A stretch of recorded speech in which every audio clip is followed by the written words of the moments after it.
Welcome back to the Sea Island Morning Show. I am Katina Rayford, and I'm so pleased to be here today. Yeah. I just want to go back and piggyback on Siobhan's comment about using the CVS products. I really feel that the clients come to the salon for an outer experience. They don't need to come to the salon to be able to do things that they can do at home or to do on their own.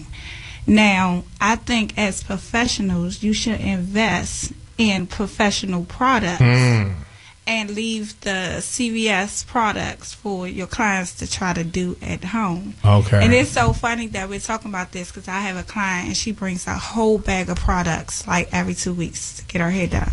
And I'm like, no ma'am, I'm not oiling your scalp with that.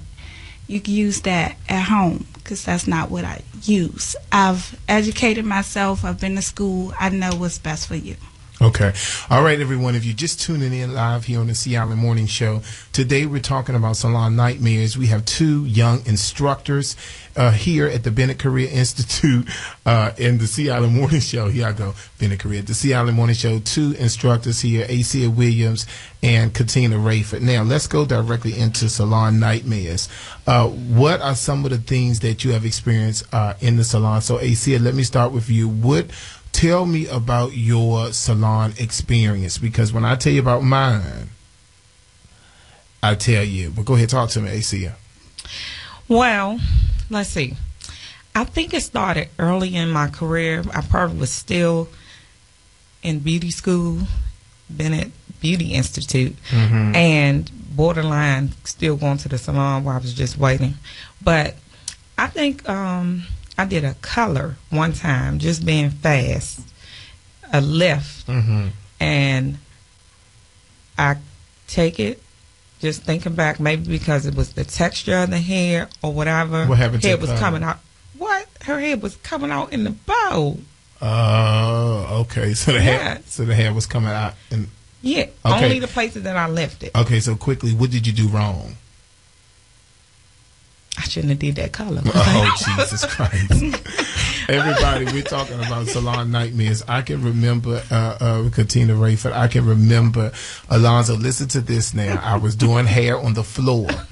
And everyone, if you're listening to me, you are always supposed to label your bottles. It is crucial that you label your bottles. If you go into the salon clients and the bottles aren't labeled, you need to question that. They need to label those bottles.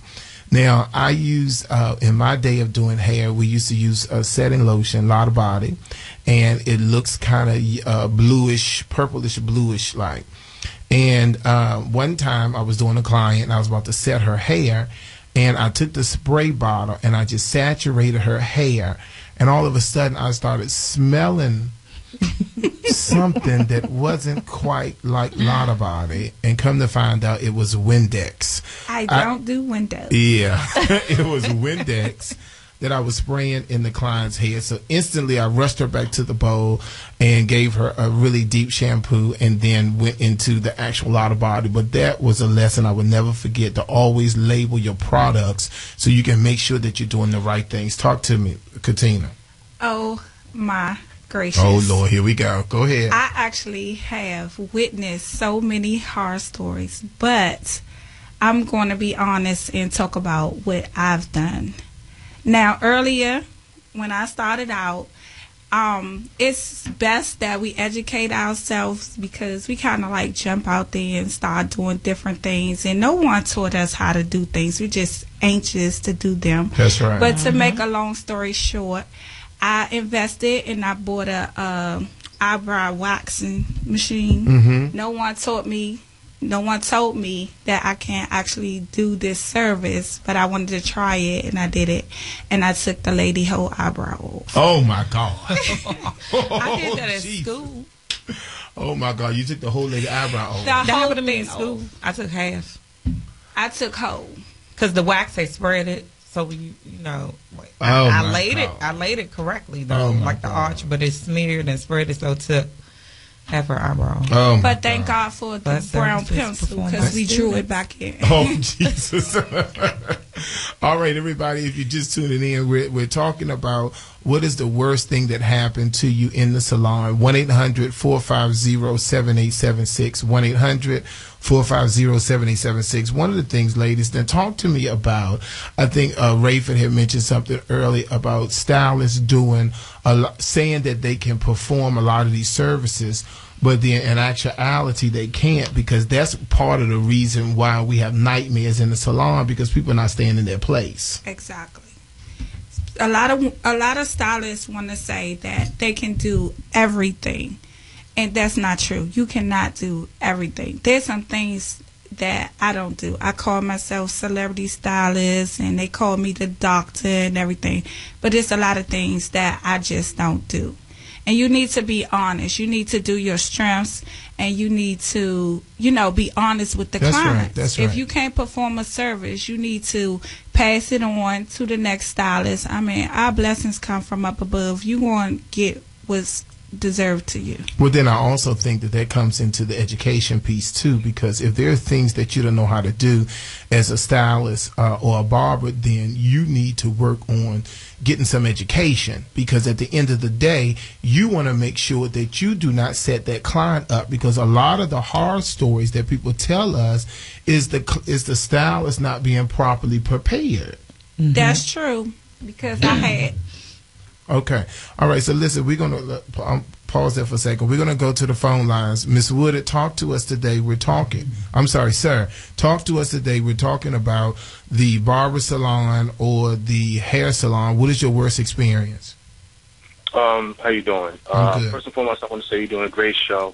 Thank you. And I'm actually from New Jersey, and I went to see Seven Brown about my skincare because I heard her on your show, and she's done a great job to my skin so far. Okay, very good. Getting the bumps on the back of my neck from the barber, that was probably one of the worst experiences that I had. Because prior to going to that certain barber, I didn't have them, so I had to wind up going to a dermatologist after that. I don't know where that actually comes from, but I know prior to going to this particular barber, I didn't have that problem. Another thing I wanted to mention is a lot of guys I notice a lot of guys with short hair, when you go to the barber and the barber starts cutting, like you see the dandruff and like these snowflakes, you see everything coming out there. And gentlemen with short hair, you really need to wash and condition your hair, and how you're treating your hair as well. Do you guys recommend any products for gentlemen with short hair who like to keep their face, beard groom, hair groom as well? Okay. All right. Yes. Very, very good, sir. Thank you. And thank you for calling. I'm going to answer that question. Now, one of the things that happens a lot of times is, Alonzo, is that barbers do not properly clean their instruments. Is that correct? Yes. Correct. Because oftentimes we can rid that issue with bumps in the back of the head if the barbers clean and sanitize the equipment. So my friend in New Jersey, let me tell you, first of all, one of the things that I do when I go into the barbershop is I make sure that the client sanitize in front of me. I want to see him clean the clippers. I want to see him use that spray, that sanitizing kind of spray that they use. I want to see him take those the combs out the barbicide jar. Right. I want to see all of those things happening before you touch my hair. Don't let a client get out the chair, another client get in the chair, and they cut those same clippers on, and the only thing they did was took that brush and kind of wiped away the hair. Right. You don't want to do that. But listen, really quickly, before we go to commercial, we have Derek Davis on the line, but we're going to get back. Hold that thought. We have our chairperson on the line from the State Board of Cosmetology in Washington, D.C. They're in the actual State Board meeting, so he can only be with us for a brief moment. Derek Davis, good morning. Talk to us about the Practitioners Forum. Good morning. How are you? Absolutely wonderful. We only got a minute and a half, so talk to me. Okay, yeah. On June 18th from 9 to 5 p.m. at Gallaudet Conference Center at Gallaudet University. From 9 to 5, we'll have in our 2012 Practitioners Forum for the D.C. Board of Barber and Cosmetology. This is our 6th annual forum. It's designed to help practitioners to be more successful in dealing with the advancements in the beauty care industry. And hopefully they'll find this to be very challenging. But all the while, We'll be improving the standards of our profession for the health, safety, and welfare for the residents and visitors of the District of Columbia. That's wonderful. Do you have any guest speakers this year? Oh, yeah, we have an exciting lineup. We have Jenny Flanagan, who's talking about safe business safety. Okay. We have Alan Murphy from Barberside. We have Sandra Bruce from My Lady, talking about professional image and ethics. We have people from Tax and Revenue, Kimberly Roster, about sales and use. We have Barry Fletcher talking about hair loss prevention. Keith Bacon dealing with value in retail and marketing. Okay. We have a whole lineup. Wonderful. Listen, Derek, make sure you call back next week so we can have more to talk about the practitioner forum. But right now we have to go to a commercial break. Thank you so much for calling in. Call me back next week. Will do. Thanks a lot. All right, everyone. We'll be right back after these messages. It's the C. Allen Morning Show, your salon or barbershop.